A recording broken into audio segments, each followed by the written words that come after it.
لیکن جیسا prime minister صاحب نے کہا وہی موقف فوج کا بھی ہوتا. میں اس میٹنگ کے اندر کیا بات ہوئی وہ نہیں ڈسکس کر سکتا بیکاز دیٹ از کانفیڈینشیل.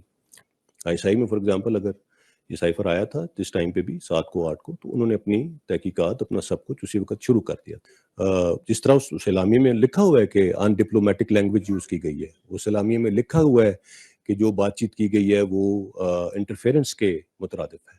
اس اعلامیے کو آپ اگر دیکھیں تو وہ واضح طور پہ جو اس میٹنگ کے اندر کنکلوڈ کیا وہ اس معاہدے میں انکلوڈ, اس اعلامیے میں انکلوڈیڈ. آپ نے بات کی فوجی اڈوں کی. دیکھیے میرے خیال میں پرائم منسٹر صاحب سے ایک انٹرویو میں کسی نے یہ پوچھا تھا کہ اگر آپ سے یہ مانگے جائیں تو آپ نے کہا تھا کہ ایبسولوٹلی ناٹ, اور اگر مانگے جاتے اڈے تو فوج کا بھی یہی موقف ہوتا. اور اصل یہ ہے کہ انہوں نے مانگے بھی نہیں, فوجی اڈوں کا کسی لیول پہ مطالبہ بھی نہیں کیا گیا, لیکن جیسا پرائم منسٹر صاحب نے کہا وہی موقف فوج کا بھی ہوتا, اور یہی سوچ تھی.